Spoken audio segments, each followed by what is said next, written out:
எல்லாருக்கும் வணக்கம். இந்த படத்தில் என்ன நடந்திருக்குன்றது இப்போ புரிஞ்சிருக்கும் உங்களுக்கு. எல்லாத்தையும் தனஞ்சயன் பேசி முடிச்சுட்டு போயிட்டாரு.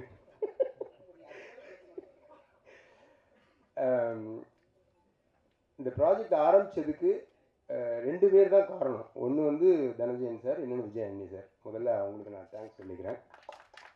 சும்மா விளையாட்டாக நான் தனஞ்சயன் சார்ட்ட ஒரு நாள் பேசும்போது அவர் ஆரம்பிச்சு விட்ட விஷயம் கதை சொல்லி உடனே விஜய் அண்ணி சாருக்கு ஃபார்வர்ட் பண்ணார். விஜயந்தி சார் வந்து உங்கள் நண்பர் தானே போய் பாருங்கள் அப்படின்னாரு. சார் அதான் சார் பிரச்சனை. விஜயந்தி சாரும் நானும் வந்து ஒரு 20 இயர்ஸாக நாங்கள் ஃப்ரெண்ட்ஸு. இன்ஃபேக்ட் கோலி சோடா படம் வந்து ஃபஸ்ட்டு விஜயந்தி சார் தான் ப்ரொடியூசர். விஜயந்தி சார் வந்து ஹீரோவாக லான்ச் பண்ணியிருக்க வேண்டியதே நான் தான், அது மிஸ் ஆயிடுச்சு. ஸோ அப்போவே நாங்கள் வந்து க்ரீன் பாட்டில்னு ஒரு கம்பெனி ஆரம்பித்து 2 பேரும் பார்ட்னர்ஷிப்பில் அந்த படத்தை எப்படியோ பண்ணிடணும்னு நினச்சோம். அது அப்போது டேக் ஆஃப் ஆகலை. அதுக்கு வந்து என்ன காரணம் அப்படின்னா, நானும் விஜயண்ணியும் வந்து ஆல்மோஸ்ட் எல்லாத்துலேயும் ஒரே கேரக்டர். அவர் ஒரு நாள் வந்து மில்டன் 2 கத்தி வந்து ஒரு உரையில் இருக்க முடியாது அப்படின்ட்டு. சரி சார், அப்போ நம்ம வந்து நண்பர்களாகவே ட்ராவல் பண்ணுவோம்னு சொல்லிட்டு இன்னைக்கு வரைக்கும் அந்த ஸ்பேஸை வந்து விஜயண்ணி சாரும் சரி நானும் சரி ஒரு ஒரு ப்ராடக்டை வந்து ஓன் பண்ணிக்கிறதுல வந்து நான் கேமராமேனாக இருக்கும்போதும் சரி அந்த ப்ராடக்டை கதை கேட்டுட்டா அதுக்கப்புறம் வந்து அது ஏன் ப்ராடக்டாக ஆகிடும் அப்படின்னு நான் நினச்சிப்பேன். டைரக்டருக்கும் எனக்கும் சண்டை வந்துக்கிட்டே இருக்கும். இல்லை சரி இதுதான் கரெக்டு இதுதான் கரெக்டுன்னு சண்டை போட்டே இருப்பேன். விஜயண்ணி சாரும் அதே கேரக்டர் தான். அவர் வந்து ஒரு மியூசிக் டைரக்டர், எடிட்டர், அவர் ஒரு டைரக்டர், எல்லாமே அவருக்குள்ளே இருக்குது. தயாரிப்பாளர் எல்லாமே தெரியும் அவருக்கு. ஜென்ரலாக டைரக்டர்ஸ்க்கு வந்து ஒரு ப்ரொடியூசரோட பெயின் தெரியாது, ஆனால் இவருக்கு வந்து எல்லா ஆஸ்பெக்டும் தெரியும். ஸோ அதனால் அவருக்கும் வந்து ஒப்பீனியன் இருக்கும், எனக்கும் ஒப்பீனியன் இருக்கும். அதை தாண்டி இந்த மழை பிடிக்காத மனிதனில் வந்து இவ்வளோ இந்த 3 இயர்ஸில் வந்து இவ்வளோ ஈஸியாக எங்களுக்குள்ளே வந்து ஒரு கம்யூனிகேஷன் இருந்தது. அது ரொம்ப சந்தோஷமாக இருந்துச்சு எனக்கு. என்னென்னா க்ரியேட்டிவ் டிஃப்ரென்ஸை தாண்டி ஒருத்தர் மேலே ஒருத்தருக்கு வந்து ஒரு ரெஸ்பெக்டும் ஃப்ரெண்ட்ஷிப்பும் இருந்துச்சுன்னா அவங்களுக்கு வந்து என்ன டிஃப்ரென்ஸ் ஒப்பீனியன் இருந்தாலும் ஒன்றா ட்ராவல் பண்ணலான்றதை நான் இந்த படத்தில் கற்றுக்கிட்டேன். Thank you Jayanthi sir. அண்ட் என்னோட கவிதை புத்தகம், அதாவது இந்த புக்கை எழுதி முடித்த உடனே டைரக்டர் ராஜமுருகன் வந்து சார் புக்கு நல்லா வந்திருக்கு, ஒரு ஃபங்க்ஷன் வைங்களேன் சார், எல்லோரையும் கூப்பிட்டு ஒரு ஃபங்க்ஷன் வைங்களேன் சார் அப்படின்னாரு. முருகன், நம்ம சினிமா ஆடியோ ஃபங்க்ஷன்லாம் நீங்கள் போயிருக்கீங்களா? அப்படியே டீசர்ட் ட்ரெய்லர் பார்த்தோன்னே ஒரு பானை சோற்றுக்கு ஒரு சோறு பதம், இதை பார்க்கும்போது நம்ம வந்து 100ஆவது நாள் விழாவில் மீட் பண்ணுவோம் அப்படின்னு ரொம்ப ஃபார்மலாக பேசுகிற மாதிரியே ஒரு ஃபீல் இருக்கும். ஆனால் வேறு வழி இல்லை, அதுதான் பேசி ஆகணும். அங்கே வந்து ஒரு குட் வைப்ஸ் கிரியேட் பண்ணுறது தான் நம்ம போயிருக்கோம். ஸோ அதை பண்ணி ஆகணும். அதே மாதிரி இப்போ போயிட்ரி ரிலீஸ் ஃபங்க்ஷன்ஸும் ஆயிடுச்சு. இந்த கவிதையை படிக்கும் பொழுது இவர் வந்து இப்படிப்பட்டவரா அப்படிலாம் எல்லாம் பேசிட்டே இருக்காங்க. அதுக்காக ஒரு மீட்டிங் அரேஞ்ச் பண்ணி நடுவில் போய் உட்காந்து அதெல்லாம் வாங்கிட்டு வர்றதுக்கு எனக்கு பிடிக்கலன்னு சொல்லி சொன்னேன். கடைசியில் அது ரெண்டும் ஒரே மேடையிலையும் நடந்துருச்சு எனக்கு. ஆனால் உண்மையாக சொல்கிறேன், எனக்கு இதுதான் வந்து மோஸ்ட் ஹாப்பியஸ்ட் திங் இந்த ஃபங்க்ஷனை பொறுத்த வரைக்கும். என்னென்னா எல்லாருக்கும் ஒவ்வொரு கெட்ட பழக்கம் இருக்கும். என்னோட கெட்ட பழக்கம் வந்து எழுதிட்டே இருக்கிறது. அந்த எழுத்தெல்லாம் ஒரு வடிவமாக்கி ஒரு புத்தகமாக்கி அதை வந்து மற்றவங்களுக்கு கொண்டு போய் கொடுத்து சேர்க்கிறதுன்றது வந்து எனக்கு வராது. எழுதுறத விட என் வேலை முடிஞ்சிருச்சுங்கிற மாதிரி இருக்கும். ஆனால் தனஞ்சயன் சார் அதை படிச்சுட்டு இது வந்து எல்லாருக்கும் கொடுப்போம் அப்படின்னு சொல்லி இந்த ப்ராஜெக்ட் ஆரம்பிச்சதுலேருந்து மழை பிடிக்காத மனிதன் நான் டைட்டில் வச்சுட்டேன். பட் இது வந்து ஒரு கமர்ஷியல் ஆக்ஷன் ஃபில்மாக தான் கதை கேட்குற எல்லாமே பார்த்துட்டு இருந்தேன். பட் இதுக்கு வந்து வேற ஒரு பெர்ஸ்பெக்டிவ் இருக்குது, வேற ஒரு டைமென்ஷன் இருக்குன்றதை வந்து என்னால் அவங்களுக்கு சொல்ல முடியல, எடுத்து தான் காட்டணும். ஆனால் one fine day Dhananjayan sir வந்து சார் இது வந்து கமர்ஷியல் ஃபிலிம் மட்டும் இல்லை, இது வந்து ஒரு பொயட்டிக் கமர்ஷியல் ஃபிலிம்னு ஒரு பாயிண்ட்டை பிடிச்சிக்கிட்டாரு. அன்னையிலேருந்து தான் எங்கள் ஜேர்னி வந்து ஸ்மூத் ஆச்சு. சார் எக்ஸாக்ட் ஃப்ளேவர் நீங்கள் புரிஞ்சுக்கிட்டீங்க. ஸோ அதனால் இந்த கவிதை புத்தகத்தை வந்து எல்லாருக்கும் கொண்டு போய் சேர்க்கறதுக்காக இப்படி ஒரு எஃபர்ட் எடுத்த தனஞ்சயன் சாருக்கு ரொம்ப நன்றி. பொதுவாக படங்கள் வந்து இன்னும் நல்லவன் இருப்பான், கெட்டவன் இருப்பான். நல்லவன் வந்து கெட்டவனை அடிக்கணும், ஜெயிக்கணும். இதுதான் என்னோட எல்லா படத்துலையுமே இருக்குது. கோலி சோடா ஆகட்டும், கடுகு ஆகட்டும், எல்லாத்துலேயும் ஒரு மிருகத்தை எதிர்கொள்கிறதுக்கு நல்லவங்க வந்து மிருகமாக மாறி அவங்கள வந்து அடிக்கிறதுல வந்து எனக்கு உடன்பாடு கிடையாது. ஒரு நல்லவனை வந்து மிருகமாக்குற ஒரு படத்தை வந்து நம்ம எதுக்கு எடுக்கணும்? அதுக்கு பதிலாக அந்த மிருகத்தை வந்து திருப்பி நம்ம பக்கம் கூப்பிட்டு வந்து ஒரு மனுஷனாக்குறதுன்னு நம்ம பண்ணணும் அப்படிங்கிறது தான் என்னோட கான்செப்ட். ஸோ எல்லா படத்துலையுமே என்னோட விஷயங்களில் எல்லா படங்கள்லையுமே பார்த்தீங்கன்னா எண்டில் அந்த கெட்டவன் சாகக்கூடாது, அவனுக்குள்ள கெட்டது தான் சாகணும் அப்படின்னு ஒரு விஷயம் இருக்கும். அது இந்த படத்தில் இன்னும் அழுத்தமாக சொல்லியிருக்கோம். என் அசிஸ்டன்ஸ் தான் கரெக்டாக இருக்கீங்களா? வெரி குட்ரா. அண்ட் நம்ம ப்ரொடியூசர்ஸ் பற்றி ஒரு வார்த்தை சொல்லிடுறேன். Kamal Bora sir, Dhananjayan sir, Pradeep sir. நீங்கள் அவங்கள பார்த்தாலே தெரியும். பாருங்கள், தனஞ்சயன் சார் வந்து பிங்க்கு, கமல் போரா சார் வந்து கிரே, இவர் வந்து பிங்க் அண்ட் கிரே. இவர் வந்து இன்பிட்வீன் அவங்க 2 பேருக்கும். அதாவது தனஞ்சயன் சார் வந்து எப்படின்னா ஒரு புயல் மாதிரி. அவர் வந்து நம்ம பேசுகிறதுக்குள்ளே அவர் புயல் அடித்து மழை பிடிச்சி எல்லாம் முடிஞ்சிடும். அந்த மழை பிடிக்காத மனிதனே எனக்கு அப்படி தான் தோணுதுன்னு நினைக்கிறேன். அப்புறம் நெக்ஸ்ட் டே பார்க்கும்போது அந்த புயலோட எந்த சூடும் இல்லாமல் அப்படியே அமைதியாக பேசிகிட்டு இருப்பார். கமல் போரா சார் வந்து ஃபஸ்ட்டு மீட்டிங் ஆஃபீஸ்க்கு வந்தார். வந்து கதைலாம் பேசி அடுத்த நாள் ஆஃபீஸ்க்கு வந்தார். கொசு நிறைய இருந்துச்சு. அதனால் பேட் வச்சு நான் கொசு அடிச்சுட்டே இருந்தேன். சார் சார் சார் கொசு அடிக்காதீங்க சார், பாவம் சார் அது அப்படின்னாரு. எனக்கு வந்து ஒன்றும் புரியல. சார் என்ன சார் சொல்லுங்கள்? இல்லை சார், அது ஒரு உயிர் தானே சார், அதை வந்து நம்ம கொல்லக்கூடாது. இவ்வளோ அருமையான ஒரு ப்ரொடியூசர் நமக்கு கிடச்சிருக்காரு அப்படின்னு நான் நினச்சேன். அப்புறம் தான் தெரிஞ்சது அவர் வந்து கொசுவை தான் டைரக்டராக நினச்சிருக்காரு. டைரக்டர் வந்து கொசுவாக நினச்சிட்டாரு. எனக்கும் அவருக்கும் நடந்த சண்டை இருக்குது பாருங்க. மழை பிடிக்காத பல பாகங்கள் எடுக்கலாம், அந்த அளவுக்கு வந்து நாங்கள் சண்டை போட்டிருக்கோம். பட் இன்றைக்கும் பாருங்கள், அவர் 2 பேரும் சிரிச்சிட்டு இருக்கேன், நான் அவரை பேர் சிரிச்சிட்டு இருக்கேன்னா அது அவரும் அப்படி தான். நானும் விஜயாண்டி மாதிரி என்ன தோணுதோ அதை முகத்துக்கு நேராக பேசுவார்.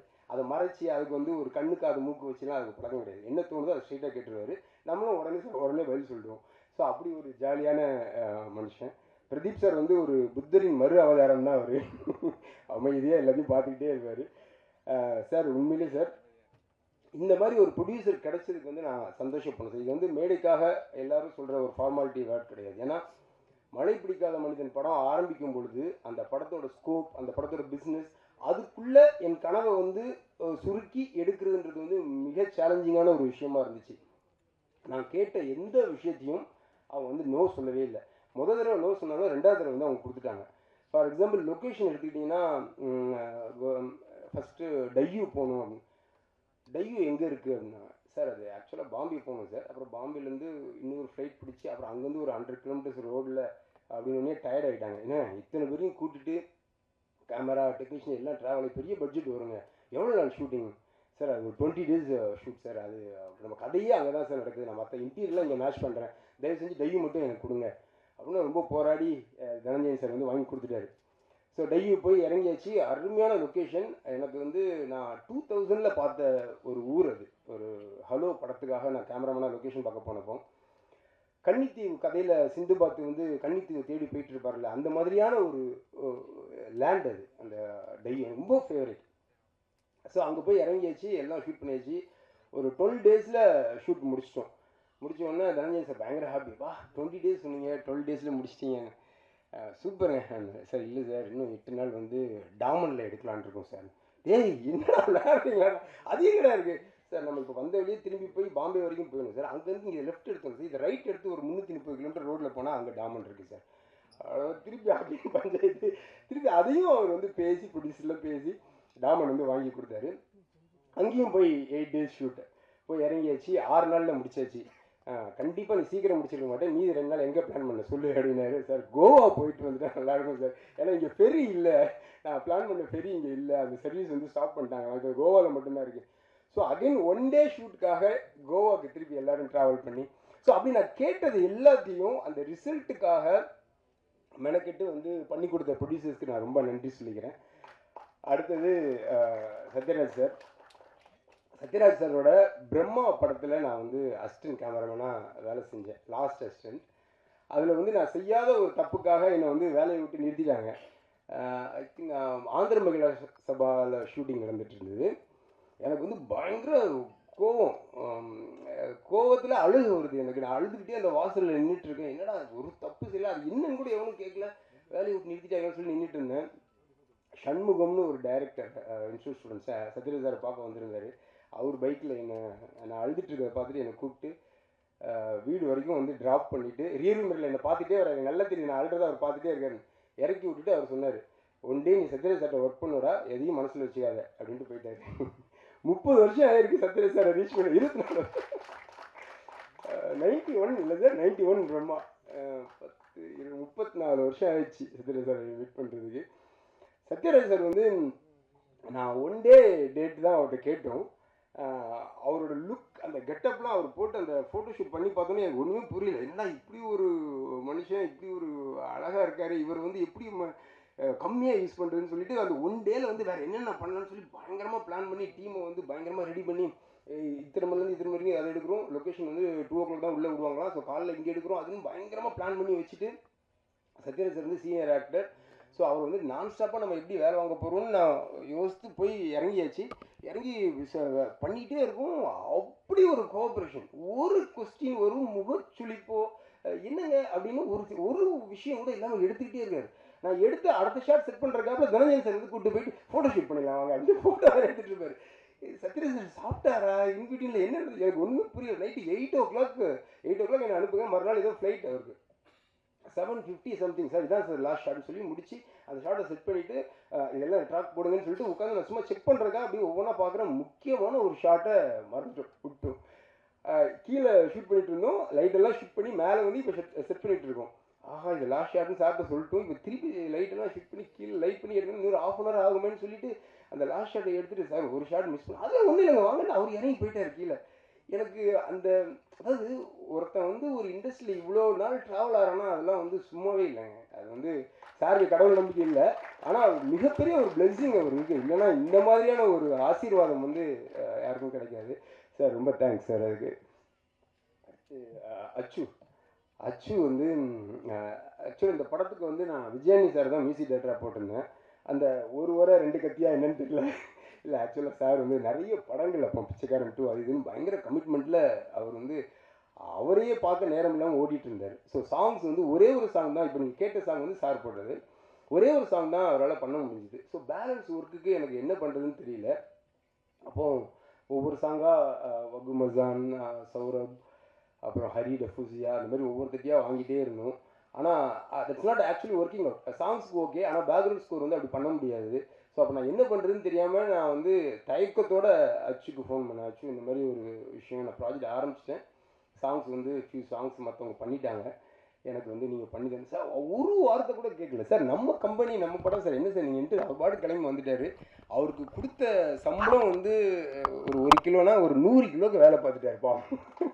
அவர் வந்து மாற்றி மாற்றி மாற்றி கடைசி வரைக்கும் எனக்கு திருப்தி வர வரைக்கும் வாங்குறதுக்கு ரொம்ப ஸ்ட்ரெயின் பண்ணி அவர் எந்த முகசுளிப்பும் இல்லாமல் காலையில் இதான் சார் ஃபைனல்னு அனுப்புவார். நான் மத்தியானம் 2 மணிக்கு வாய்ஸ் நோட் அனுப்புவேன். அச்சு இத்தனை கரெக்ஷன்ஸ் இருக்குன்னு. ஈவினிங் 4 மணிக்கு சார் 5 மணிக்கு நான் அனுப்புகிறேன் சார் அப்படிம்பாரு. அதை என்னைக்கு 5 மணின்னு சொல்ல மாட்டார். ஸோ அப்படி முகம் சுளிக்காமல் அவர் வேலை செஞ்சார். தேங்க்யூ அச்சு. அண்ட் மேகா வந்து எப்படி இப்படி ஒரு ஃபைன் ஆக்டர்ஸ் வந்து இன்னும் அவங்களுக்கான ஹைட்டை ரீச் பண்ணல அப்படின்னு எனக்கு ஆச்சரியமாக இருக்குது. ஏன்னா அப்படி ஒரு நுணுக்கமாக பண்ணியிருக்காங்க இந்த படத்தில். அண்ட் மாமா மறந்துட்டேங்க. அதாவது ஓப்பனிங்கில் நானும் கமல் போகிற சாரும் சண்டை போடும்போது நடுவில் அம்பேர் யாருன்னா ரமணா தான். இந்த பக்கம் அடி வாங்குவான், அப்புறம் அங்கே போய் அடி வாங்குவான், நடுவில் வந்து சமாதானம் பண்ணுவான். என்னோடய லாங் டைம் ஃப்ரெண்ட். நான் வந்து அசிஸ்டண்டாக இருக்கும்போதே ரமணா வந்து அசிஸ்டன்ட் டைரக்டராக இருந்தான். அதுக்கப்புறம் அவனும் நானும் க்ரோயிங் டுகெதர்னு சொல்லுவாங்க. அந்த மாதிரி நாங்கள் 2 பேரும் ஒன்றாவே இன்றைக்கு வரைக்கும் ட்ராவல் பண்ணியிருக்கோம். ஃபஸ்ட்டு டே நாங்கள் அசிஸ்டண்ட்டாக இருக்கும்போது எப்படி மாமா மச்சான் பேசிட்டோமோ இன்றைக்கு வரைக்கும் அதே நெருக்கத்தோட அதே ஒரு உரிமையோடு பழகிட்டுருக்கோம். ரொம்ப நன்றி. அப்புறம் படத்தில் வந்து டாலி தனஞ்சயா அண்ட் பிருத்வி அம்பார் 2 பேரும் வந்து கன்னடத்தில் வந்து இண்டிவிஜுவலாக ஹீரோஸாகவே பண்ணிகிட்ருக்காங்க. நான் பண்ண கன்னட படத்தில் 2 பேருமே நடித்தாங்க. ஸோ அவங்களோட ஒரு நல்ல நட்பு இருந்துச்சு. நல்ல நடிகர்கள் அவங்க. இந்த படம் வந்து ஒரு கண்காணாத தேசத்தில் இன்னொரு நாட்டில் நடக்குது. ஸோ கொஞ்சம் அந்த கேஸ்டிங் வந்து கொஞ்சம் ஃப்ரெஷ்ஷாக இருந்தால் நல்லாயிருக்கும்னு சொல்லி அவங்க 2 பேரையும் கேட்டேன். 2 பேருமே இந்த படம் பண்ணி கொடுத்துருக்காங்க. ரொம்ப நல்லா பண்ணியிருக்காங்க. அண்ட் எல்லாத்தையும் தாண்டி முக்கியமான ஒரு விஷயம் வந்து சரத் சார். சூரியவம்சம் படத்தில் நான் வந்து ஒரு 40 நாள் அவர்கிட்ட கிளாஷ் ஒர்க் பண்ணியிருந்தேன் கேமராமேன். அப்போ வந்து நல்ல ஃப்ரெண்டு எனக்கு அவர். அப்போயே அவர்கிட்ட வந்து ஒரு நல்ல பயங்கரமான ஒரு லீடர்ஷிப் குவாலிட்டி இருக்கும். டீமுக்கு யாருக்கு என்ன நடக்கணும், ஒரு பொள்ளாச்சியில் வந்து ஒரு ஷிஃப்ட் ஆகும்போது அவருக்காக தான் முன்னாடி போவோம். நாங்களாம் பெரிய ஃபாலோ பண்ணி போவோம். பயங்கரமான ஒரு லீடர் கெப்பாசிட்டி இருந்துச்சு அவர்கிட்ட. அவர்கிட்ட போயிட்டு இந்த மாதிரி ஒரு விஷயம் சார், விஜயன் சார் படம் இந்த மாதிரி ஒரு எதுவும் கதை எதுவுமே இல்லை, ஓகே மில்டன் உங்களுக்காக நான் பண்ணுறேன் அப்படின்னாரு. அவருக்கும் வந்து பயங்கரமான ஒரு லுக் நல்லா செட் ஆகிடுச்சு. ரொம்ப நல்லா பண்ணியிருக்காரு. Thank you sir. அவர் அப்ராடில் இருக்கிறனால இந்த ஃபங்க்ஷனுக்கு வர முடியல.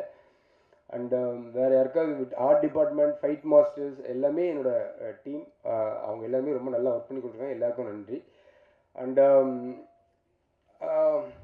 கொஞ்சம் இந்த படம் வந்து கமர்ஷியல் ஆனால் அதில் வந்து வேறு ஒரு டிஞ்ச் இருக்கும். அந்த படம் வந்து அதற்கான ஒரு இடத்த அடையும்னு நான் 100% நம்புகிறேன். முக்கியமாக இன்ஃபினிட்டிக்கு இந்த படம் வந்து ஒரு பெரிய மைல்ஸ்டோனாக இருக்கணும்னு நான் கடவுளை வேண்டிக்கிறேன். தேங்க்யூ.